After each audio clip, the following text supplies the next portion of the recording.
So welcome everybody to our session today, where we're going to be speaking about an organic survey that we collaborated on as a collaboration between Canadian Organic Growers, Organic Federation of Canada, and the Canada Organic Trade Association. My name is Tia Loftsgard. I'm the Executive Director of the Canada Organic Trade Association, and I am joined by my lovely colleague from Organic Federation of Canada, Nicole Boudreau, who's sharing the screen with me. And we are going to co-present the data that we pulled together through this collaborative effort. Just before we do that, I do want to wish everybody a happy Organic Week. We're doing this as part of our Organic Week series. We are recording this webinar, and we will be uploading the results of it to our YouTube page, as well as circulating the slides after the fact. We will take questions in the chat area, and we will address them at the end of the presentation as long as we have a lot of time. So, I think reality is we really want to present as much as we can at a high level of how this data is going to help drive the next iteration of organic in Canada. It was really meant for us to provide mostly a pulse with industry, but we did decide to include some consumer questions as well. We circulated this wide and far to try and get as much participation by the organic sector as possible. For anybody working in organic, everybody knows that there's no one organic list of all certified operators to be able to correspond with. So it was a major collaboration, and we did this in the lead up to the consultations for the next policy framework, which is the big budget that is set out by Agriculture and Agri-Food Canada, which will start in 2023 and run for 5 years. This will be replacing the Canadian Agricultural Program, and it's the major budget envelope for Agriculture Canada. So we felt it was pretty important for us to actually look towards where people are at, where the sector's at, because we are evolving and growing very quickly, and to really make sure that we've got good data to feed the work that we do as the three national associations.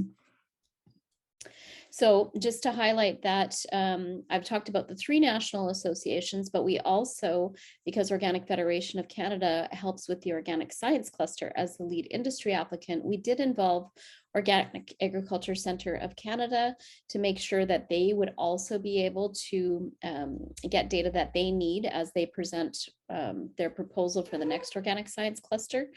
COTA, we generally annually do a polling with stakeholders to get a pulse of where industry's at, but it was important once we were having a discussion with OFC and COG that we also realized that everybody had a need for data, and it was best for us to collaborate together. We've been doing a lot more of that as the three industry associations. So, you know, there was a need for Organic Federation of Canada to have more information as a follow-up from the standards process that had just happened. There was a need for COTA, of course, to get a sense on the regulatory side of things for new policies and for the areas that we would lobby on behalf of our members for. And also, of course, COG's leading on some very big regenerative organic projects across the country. We all interact with consumers and we need to know how to message. So we did decide to include some consumer polling as part of this, but I would say the bulk of the consumer survey, or the survey that we sent out to industry, was for us to really get a pulse from industry. We were happy that we got 819 respondents by collaborating with all the certification bodies, sent this out to their stakeholders. We worked with, collaborative relationships like the Canadian Health Food Association, other industry associations like the provincial organic associations. And really just to highlight that it was important for us to try and get all different perspectives, and from organic and non-organic producers as well, in line with our commitment to the Organics 3.0 and making sure that we are understanding what the next generation of producers and manufacturers, also what their needs are. So here's just a quick overview of how many respondents we had and what kind of demographics we had. And so when we went ahead, you can see that most of our respondents were producers, but we wanted to break that down into crops, mixed, livestock, and going further into, who identified more as a market gardener. Consumers, of course, most people that were industry also answered the consumer side of the survey. So it looks like there's a lot of consumers, but I think that's very much people who identified in the other category as well as the other industry. And we also just wanted to make sure that we were not missing out on the perspective, of course, of the certification bodies, other not-for-profits involved in the sector, retailers, organic distributors, importers and exporters. But I will say that Canada Organic Trade Association, we just finished the 2020 evaluation of who is certified in Canada. And this is representative of who most are farmers, 78% are farmers. So it's not surprising to see that we've got a huge response from farmers, and 24% are processors. So there's not that many importers and exporters that did fill in the report, but also it's harder to communicate with them because not all importers, exporters, and distributors need to be certified. So that's another kind of disclaimer on this. So I think we did a pretty good job in working together to get 819 respondents, and really to get a true representative of what's happening from different regions.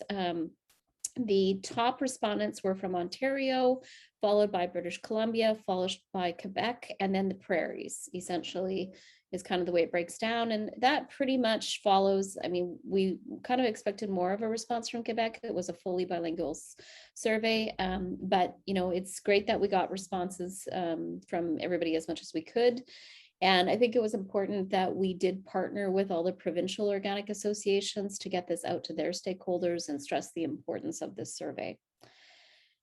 And just to highlight that also, when we asked this question around the demographics of industry by income, it was something that we wanted to take into account because there's been a lot of discussion about the organic sector funding itself in our dialogue with government. And we decided, well, this is part of our work to understand how much really is the organic sector earning out there. So we wanted to get a sense of, is this something that we could think of some different models for industry to help fund? Is it realistic that we could fund the standards moving forward and the standards interpretation committee? So this was just part of our larger ask while we were doing the survey to try and get a sense of, which stakeholders are really making money and could actually contribute. Or is this really not a possibility that we don't have the capacity as industry because we're already taking on a lot of the costs? So this was an important question. We only asked this, of course, of the industry stakeholders. And of course, that it's important for us to make sure that we are getting a finger on the pulse of what's happening with consumers. So just to highlight that, we at Canada Organic Trade Association, we try to do polling with a firm every year, and we had done one, and you'll see a little bit of that data coming up in the presentation. But we thought, could we actually do this on our own?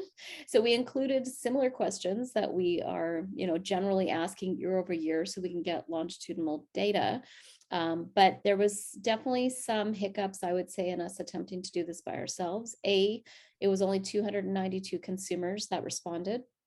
Of course, there was a heavy organic leaning because we were interviewing organic stakeholders or people that knew a lot about it and likely are consumers.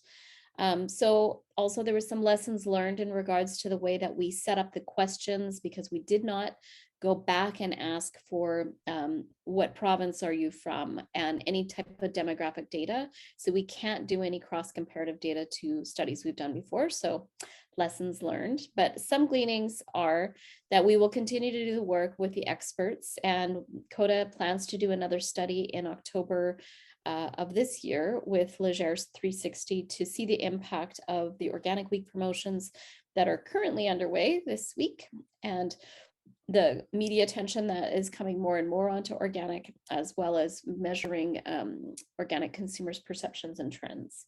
So stay tuned for that. So that's my disclaimer before we go into this polling. And just to go into, what are the reasons that best captures why you purchase organic foods? You can see that about between the 70 to 80% category, a lot of the respondents were focusing more on the environment, health of the family and planet, supporting farms and rural communities, and then came pesticides and chemicals. But when we do this study with like 1,000 through a research firm, we generally get pesticides and chemicals first, GMOs, and then avoiding processed and artificial ingredients. So I feel like there was a heavy leaning because a lot of producers who eat organic were the respondents in here, and their interest in supporting organic is different from their own perspectives, that they might start from the environmental perspective and about having a thriving rural community. So it was very interesting to see how that had modified in the responses that we did get. And then just to highlight that, onto the next slide, if I can get there. There we go. To what extent do you agree or disagree with the following statements? So if you look at the blue and the red, you can see that that equals about 96% agree or strongly agree that organic foods are grown without synthetic fertilizers or pesticides. So this is a highly educated group. It is interesting to see that there's still, 3% that have some question marks in there. It doesn't mean that every respondent, of course, was an organic producer at all. So there is some question marks there. In regards to the next question, which is the use of antibiotics or synthetic hormones, again, it is interesting to see that there's strong 96% understand that is one of the qualifications of the standards. And very interesting to see that nobody strongly disagrees with that statement.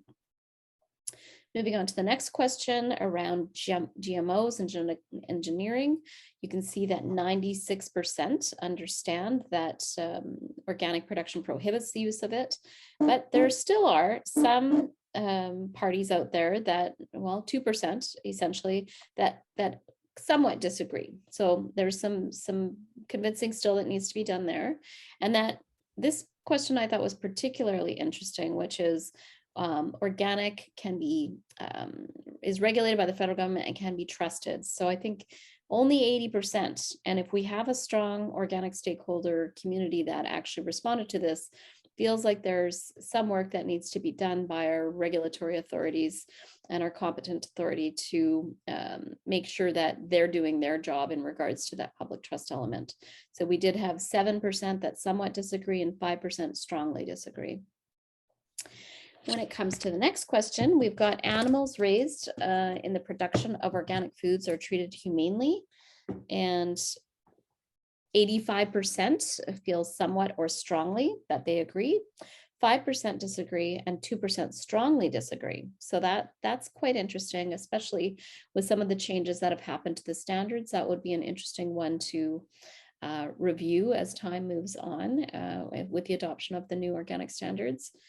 And then organic food products do not contain artificial ingredients. 80% somewhat or strongly agree, 11% somewhat disagree, and 3% strongly disagree. So that is extremely interesting and maybe an education point for us to hone in on to make sure that people understand that there is a lot of rules and regulations in regards to not using preservatives and dyes and all sorts of things within the standards. So this is from the Leger 360 study that we had commissioned last August 2020. And just to highlight that it's an interesting stat, and we just wanted to make sure that we shared this with you today, that when it comes to organic buyers in Canada, 66% of 1,000 Canadians do purchase organic on a weekly basis. And of that 66%, 55.9% of their budget is spent on organic. Now, that's on average in regards to the heavy, medium, and light buyers, which is quite interesting. And so in Canada overall, not just from our own survey that we did, 25% of Canadians identify as a heavy consumer, 10 to 24% identify as a medium consumer, and then there's a light consumer from 1 to 9%.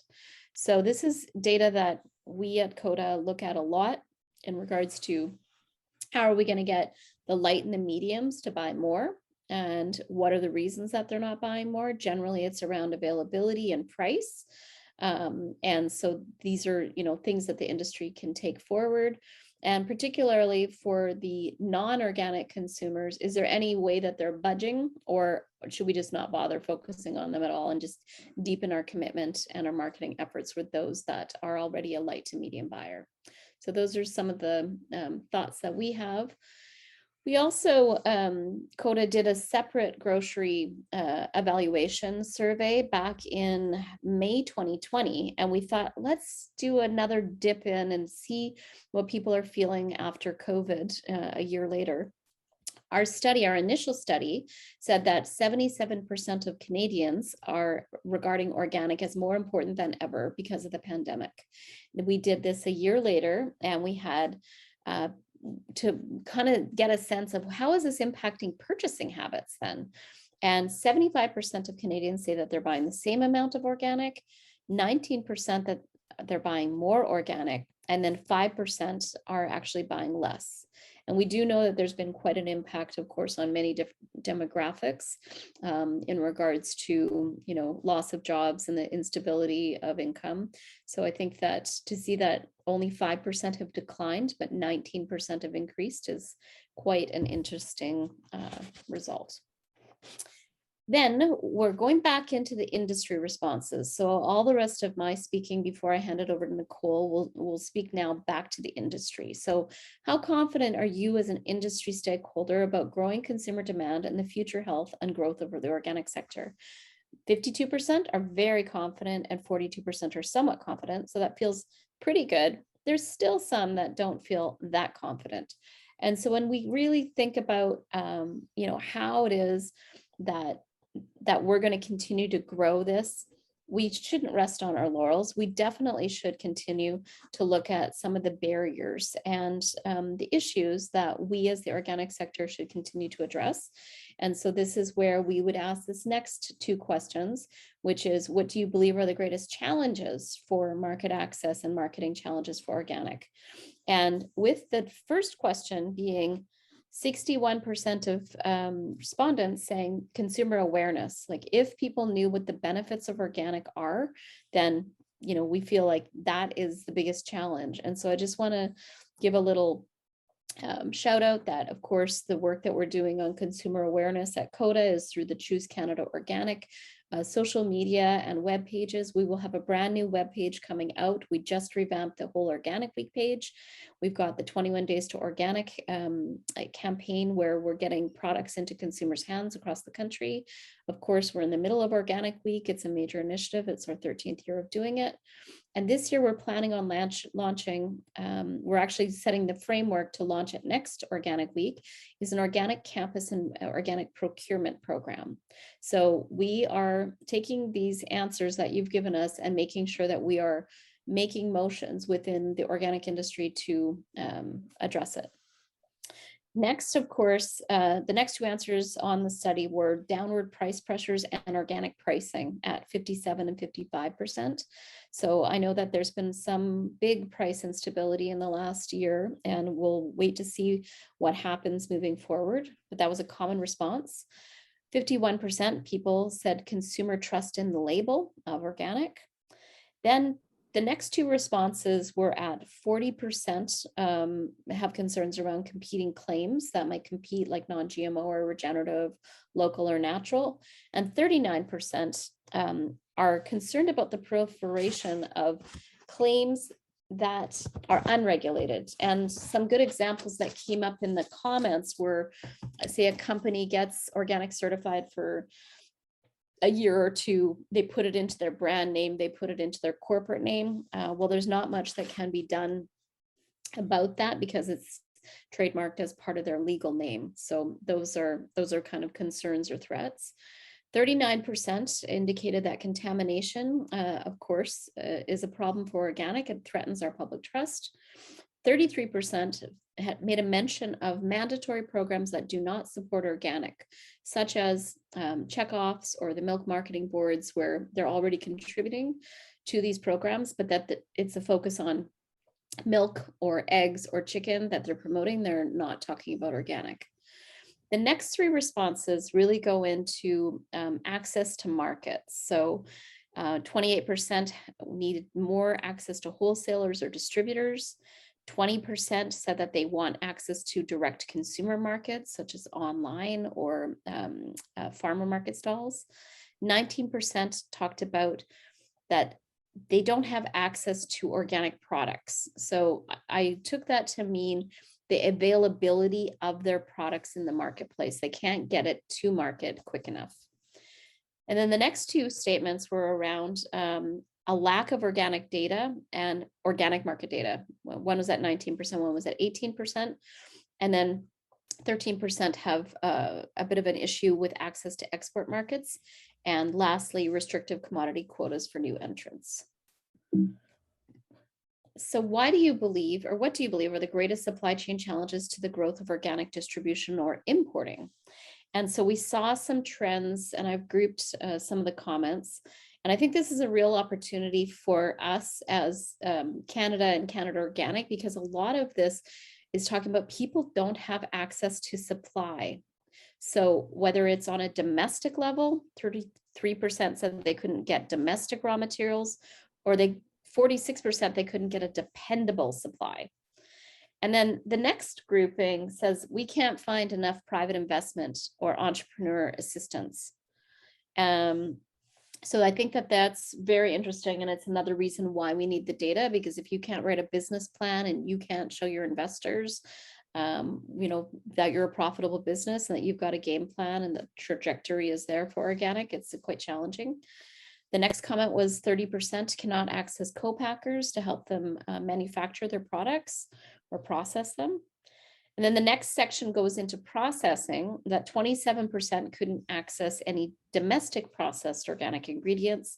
And then 22% couldn't get any ingredients at all that were processed. And 17% said that they couldn't get minor ingredients or aids or inputs. So I think the next whole section really gets into the challenge in sourcing non-organic inputs that are approved for organic, such as ingredients or sanitizers, pest control products. And lastly, it was around storage capacity. So I'm almost done and ready to hand it over to Nicole, but let's just talk about what are the top three regulatory challenges. And 62% talk about the cost and complexity of organic certification. That is not a small number. So we do know that there is a significant cost and paperwork involved in organic certification. 50% lack an understanding of the organic regulations. So I think that's a clear area where we can help out on. 39% mentioned the cost and complexity of just regular food safety regulations, just trying to understand it all. And then 32% talked about the difficulty of verifying imported organic products that they're sourcing. 28%, and this I think should be followed up on, speaks about the lack of CFIA follow-up on fraud or non-conformity complaints. And 27% talked about the costs of maintaining multiple certifications. Many times you do see a non-GMO or a kosher, and you see organic and fair trade. So I can understand that statement as well. 17% talk about the lack of understanding of organic equivalencies. So again, another area that we're happy to do more training on. And then 10% talked about the lack of understanding of the organic equivalencies and the lack of organic equivalencies. 8% talked about a lack of due process for compliance actions, and I'm sure that's coming from the certification bodies who responded to the survey. 8% have some difficulties with exporting and 3% on importing. So with that, I will turn it over to Nicole Boudreau, who is going to present on the next section. Merci, Tia. So I will present the slides that are more concerning producers, I would say. But because OFC was leading the review of the Canadian organic standards, we couldn't help but ask the question, how were you involved in the 2020 review process of the Canadian organic standards? So we are happy to report that 33% of the people have participated in some way by providing feedback during the public comment, participating in a working group, leading a working group, as a technical committee member, or they have proposed a change to the standards. We have still 66.6% who did not participate. So, but we are happy at least to have 33, but it means that for the next review, we will have to do more publicity, more communication, because we want the sector to be involved in the review, because it will bring more clarity to the standards. Next slide, please. So how important is organic certification to you?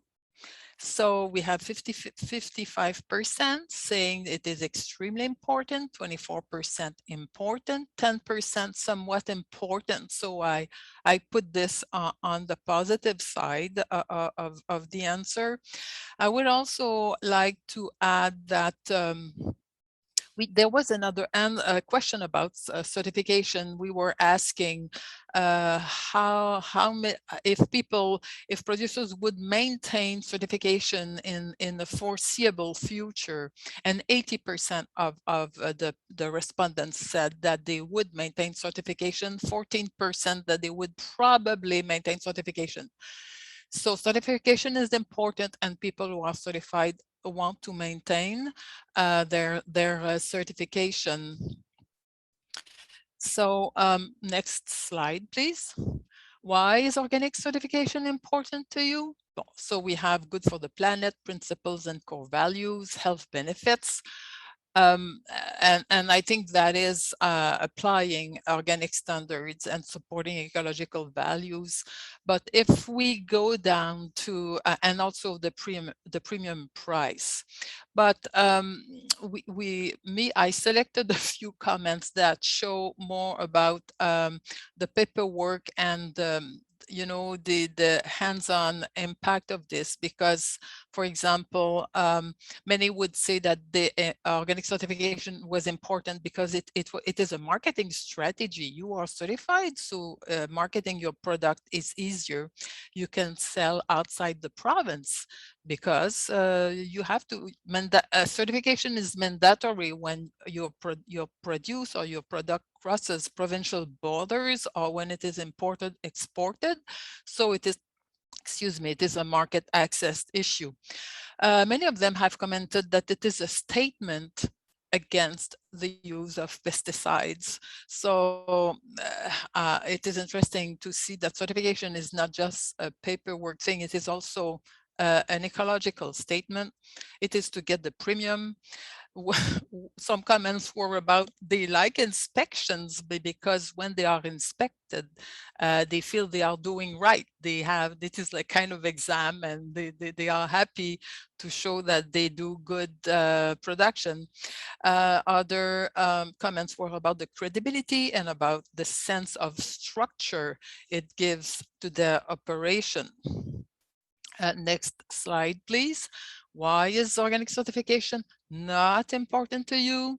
So we understand that over 60% commented on certification cost and paperwork, and also if you like around 37% said because they sell directly to consumer, they don't need the third-party certification. From this group of people who are not certified, there was another question about if you are not certified, do you apply organic principles? And 70% confirmed that even if they are not certified, they apply organic principles. We hope they understand organic principles well, because some people pretend they do organic farming, but it's a little besides the standards. But from the other comments about this question about certification not being important, we have comments like my customers don't care, or for newcomers, some people say they have tried to become certified, but they felt that it was a hard task to understand regulations and standards, and who will I contact if I want to be certified. And also the small farms, they say that it is so complicated when you are a diversified small farmer growing 30 types of crops. It's the paperwork is not proportional to the size of your operation. We also got a comment that certification is as created to create a CB business. So we hear all types of comments, and that makes it interesting. But also, I think the big top issue over this is the lack of internal provincial regulations for many of the provinces of Canada. So you don't have to get certified if you sell locally organic products. And if you also know directly your customers, so there is a trust, there is no need to have a third-party certification. Next slide, please. So would you like to see the organic standards expanded to include more prescriptive regenerative practices? So before I comment on this, there was the question preceding this was, do you know what regenerative practices are? And 9% responded that they were familiar with regenerative practices. 34, they were somewhat familiar, and 57% not at all familiar. So, but 51% still commented that the regenerative practices should be included in regenerative, regenerative practices should be added to organic standards. Their main reasons were better soil management, soil health, better carbon sequestration, to prevent monocropping, and to reduce tillage. But there were also comments about people are still confused about the differences between regenerative and organic. They also feel that organic is already regenerative. We also read comments that they feel that regenerative would undermine the value of organics, and that there needs to be a clear definition to prevent confusion. And to avoid competition between organic and regenerative. And at last, that organic, the regenerative had also the advantage of including social fairness principles. And that was a discussion when we revised the standard, but organic standards are still not at that level. Next slide, please. So the key priorities facing the organic sector, it was, the question was the key issues. So I will explain rather this as a key issue. So you have a nice graph here. So from the left to the right, we can see that education was a priority. We will have a few slides to better describe these issues. Education, regulations, a set of priority of issues that we grouped under opportunities, then certification, price, inputs, supply base, environment, funding limitations, standards, philosophy, and labor. I'm just covering this. So we will look at in more details in education, regulations, opportunities, certification, and then we'll come back just to shortly explain the other issues that were presented by the respondents. Next slide, please. So you will see that it complies with what Tia was presenting earlier.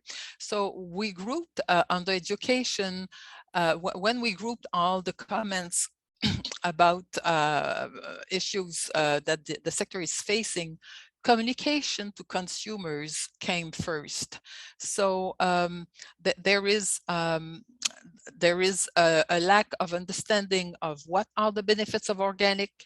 There is a lack of clarity on labeling because you have free range, natural, regenerative, and people feel that some labels are not third-party verified, and that it is difficult to compare what what organic brings. It is third-party certified. It is about the trust in the organic label. Also, there were some comments about the erosion of trust because of the beyond organic claims. So it diminishes the trust in the basic organic label, and also some skepticism expressed, like, is organic worth the premium, the value, the price that consumers will pay? There is also negative press about some about organics because of contamination, and there is a clear lack of education, of communication, not training, but consumers need to be aware about what organic is. Also, especially trust in imports from other countries was also mentioned a lot of times. Then about education, we had education for producers. So organic production practices, mentoring for new farmers, better knowledge transfer. But we were surprised to see again that communication to consumers was still the major issue, and producers were thinking that consumers don't understand don't understand clearly the benefits of the organic production systems. Next slide, please. Regulations, as regulation was priority number one for 17% of the respondents. Again, it is about fraud, stricter penalties for fraud. Some retail stores selling non-organic products under the organic label, the contamination from glyphosate and GMOs, import of organic produce. Sorry, I don't see clearly the slide here. I will. So importation, there is, they feel that there is not enough survey of on the importation of organic produce, that some standards would not be equivalent. And again, I think the unequal regulations inside provinces plays a role. There was also a mention of the lack of GMO labeling. People would like, they feel that regulations are unfair because GMO is not labeled. They want a more robust enforcement from CFIA, and they doubt about traceability of organic products. So it is about, again, regulations should be strong enough to reassure consumers, and also reassure producers who feel that sometimes they are not enough protected under the CFIA regulations. Next slide, please. Opportunities is about how easy it would be to become organic. So you have the price of land, the cost of certification as a barrier, the access to certified processors, abattoirs, the need for farmer mentorship, both financially and on the education level, and difficulties for small scale producers, market access, market share, processing facilities, cost of certification. And also, what is not mentioned there is how it is too difficult to transition, and that we should produce more and import less. Next slide, please. Well, certification, I think no one will be surprised with this. Excessive paperwork, especially for small scale operations. Certification process can be confusing. lack of qualified inspectors, the cost, the need for increased involvement. I don't see the slide here. From consistency across certifying bodies, the need for increased involvement. Sorry, I don't read it well here. So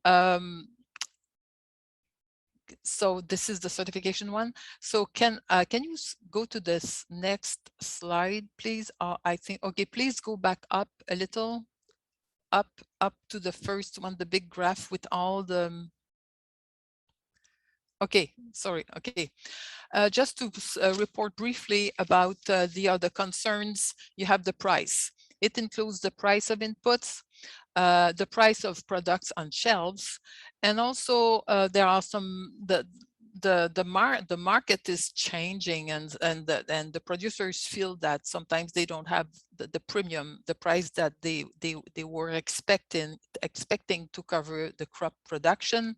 It is also about the cost of insurance that would cover the cost of organic production systems. About inputs, well, we know there is no national directory of approved inputs in organic production in Canada. So many producers, even if they have been certified for a while, sometimes they don't know what they can use for weed control or for weeds or for fertilization. So inputs, it remains quite an issue. The supply base, I think Tia covered it very well, to have a constant source of ingredients from the land to the shelf.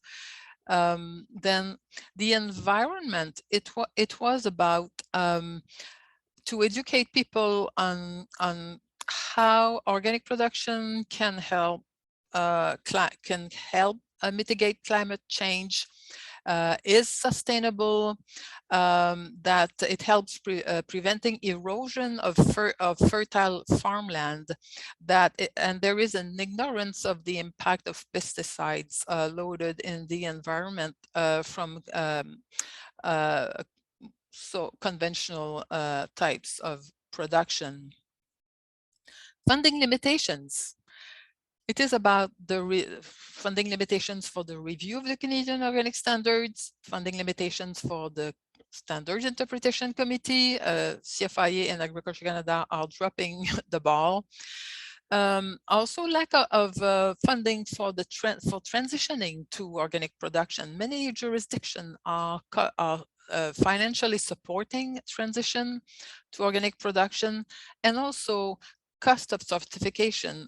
In some jurisdictions, there are programs to cover the cost of certification. Next one, standards. Well, clarity of the standard, how to apply the standard, how equivalent is the Canadian Organic Standards with other standards such as NOP. The philosophy, how organic will evolve. Will it be grassroots? Will it integrate more technologies? How will we define organic integrity? And labor. There's a lack of labor across Canada for all type of industries, but also respondents were talking about lack of qualified labor for organic farming. So please switch to the other slide again. And yeah, so my last slide. Thank you for your patience. What do you believe are the greatest barriers and challenges for the continued growth of organic production? Again, cost of buying land, availability of labor, and access to land are the major barriers. Cost of transitioning to organic production, difficulties in interpreting the standards and record keeping. We had a question about the Standards Interpretation Committee, and we realized that the Standard Interpretation Committee still remains a kind of mystery to a lot of organic producers. Cost of labor, cost of inputs, access to professional advice, availability of inputs, availability or cost of organic appropriate technology, training on organic standards and practices, pest problems, and other, appropriate crop insurance policies, low yields, productivity. So I'm going fast because I think it could be a little repetitive, but it shows what barriers and challenges the organic producers are facing.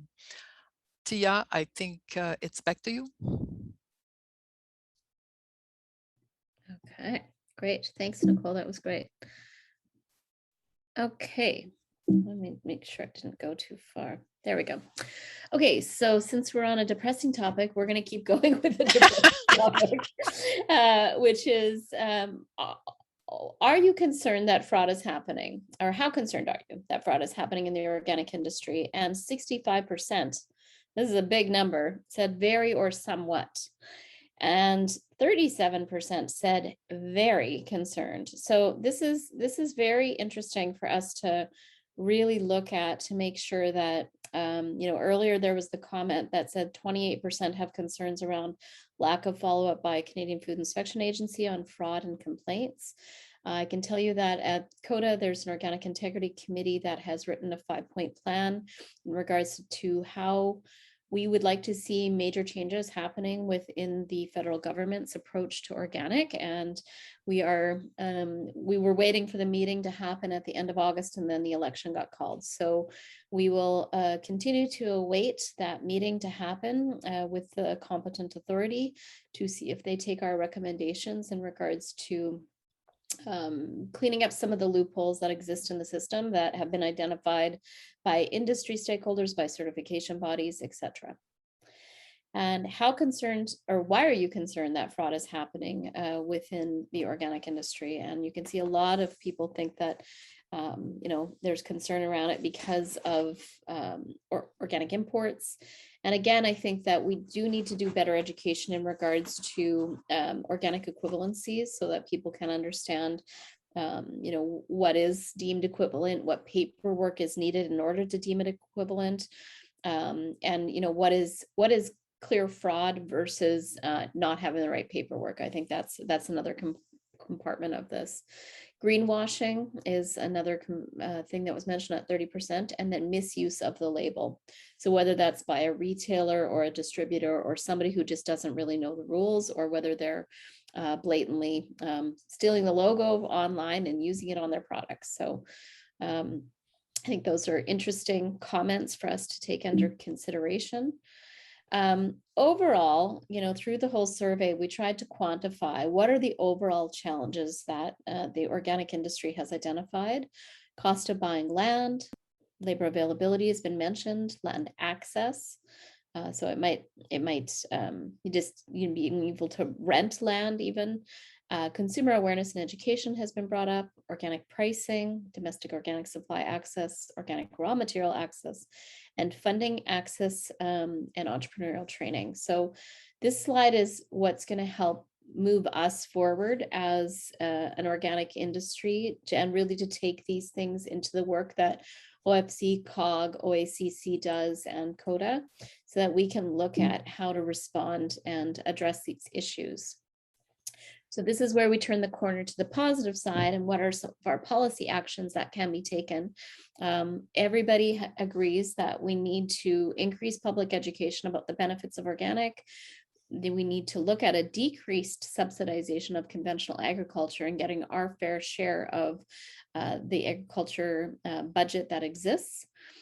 We need to address the lack of ongoing government funding on the Organic Standards Review and the Standards Interpretation Committee. We need to look at improved processing infrastructure, such as slaughterhouses and co-packers. So what can be done through some of these government programs? Investment to support transitioning to organic. There are hardly any programs out there. We know that all of our competing nations that we're trying to stay competitive with, they have these programs. We do not have a federal program. Increased regulation of genetic engineering agriculture. It's very ironic that today was the deadline for us to submit our opposition to the deregulation of genetic engineering in Canada that's being led by Health Canada and Canadian Food Inspection Agency. So clearly the organic industry has spoken out very loudly about this. We do not want it deregulated. We want to increase regulated. We are needing more technical support for organic producers, distributors, exporters, and importers. There are some training programs that exist through provincial associations, et cetera, but we can't deal with the patchwork approach. We need to have full-on technical support because this is an $8 billion industry that is growing at 14% per year. More training of young and beginning farmers in organic production methods and removal of barriers to capital investment in organic. Now this page is continuing on the next page because we have a lot of work to do, as you can see. We need to look for increased funding for organic production and ingredient research. So we do have the organic science cluster, but there are lots of areas for us to be working on that are beyond what the science cluster focuses on. Develop and fund programs that increase local, regional sharing of knowledge on organic. Again, increased oversight by CFIA on organic systems and products, which comes out twice in regards to also CFIA taking more actions in regards to the organic regulations. And then, of course, developing organic training programs in rural areas. There's a huge opportunity there for employment. Programs to improve transparency and tracking of international organic trade. Again, that's the data side of things that we've been working on for years. And again, there's going to be data, decreased time frame for regulatory changes in rulemaking. We've looked at some of the things that are within the Safe Food for Canadians regulation, and we would have to change the law in order to change these things. So we need to look at different mechanisms in order to make these concrete changes. Increased coverage by provincial crop insurance programs. We've got some commodities that are covered, some provinces, but we don't have a federal strategy at all. And adding the regulation of non-food items making organic claims, such as cosmetics, body care, pet food, and various cannabis, etc. And I think that's the end of my presentation with Nicole. And I know that we are both happy to take some questions. I will take it off of the screen share for now, but I'm happy to bring back the screen if there's specific questions in regards to the deck. So, and I'm also going to wish you a happy organic week while I wait for some questions to come in. So do we have any questions coming in on the chat? Maybe Carolyn, you could see if there's any questions that have not been addressed. I know that I answered a few. We are going to send out the deck tomorrow through the Eventbrite link, as well as this recording. If you want to share it with your stakeholders, please feel free. And Carolyn, do we have any questions? No questions from the chat just yet, just some comments. Oh, I think we have one coming in from Carolyn, who is curious about if anyone has come across any brilliant solutions to labor issues in organic or other. It's an excellent question. Yeah, that's a good question, Carolyn. Well, there is, if I may interrupt, maybe COTA was solicited. There is a group of university teachers across Canada. I think 11 university teachers that are applying under an insert program to train, to have a training over 6 years of PhDs in organic agriculture. So they are submitting the project. I hope it will be accepted, but they are supported. So it is not labor on the land, but I think support training of labor and having good PhD students and master students trained in organic agriculture through a group of university researchers involved in the cluster is positive if the project is accepted. Yeah. The only thing that I've had a quick thought about is, we've got this hidden labor force through woofing. And I think it'd be really interesting to see if, there was sort of job offers coming out of some of the volunteer experience that's gained when they put in a season and then obviously they get trained up. We just went on a field tour to Juniper Farms just outside of Ottawa and Wakefield, Quebec. And it was amazing because they were all, volunteers on another farm. And as soon as you get this passion, a lot of them could become future farmers themselves. So I think we need to really look to that next generation and how we can make organic farming attractive. And I think the biggest issue will be access to land when it comes really true to it.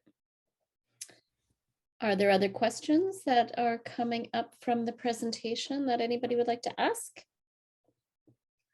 We've just got about 5 minutes left. Seems like we've answered all of your questions.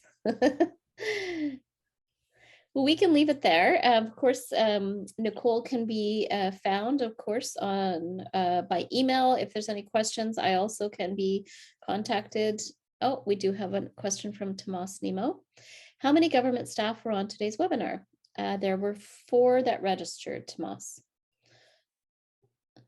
And that was from Agriculture Canada. I did do a little digging to see who I recognized for names, and it seemed like they were all from Agriculture Canada, from the Industry Engagement Division. And we're happy. And thank you, Desiree. Desiree Jans is the new Executive Director with Canadian Organic Growers. Oh, CFIA is also here. Hi, Jillian. Yes, thank you. CFIA is here as well. And thank you everybody for attending. So we're happy to, of course, now take this on as our marching orders to try and figure out how to deal with all these industry issues and concerns. But that's what our jobs are, right, Nicole? Yeah, Desiree is the lead of Acorn. Oh, Desiree, different one. She's not the COG new director. Oh, okay, so I haven't met Desiree yet. Oh, great. Okay, so, and it seems like Dave Lockman is just joining the presentation. I think he got the hour wrong. Great, but thanks everybody. Oh, if you want to get in touch with us, I will just write, why don't you write, if you can, Nicole, your email into the chat. That's myself. I've just put it in. Oh, I think I did it to Carolyn Young only, sorry. Let me rewrite that.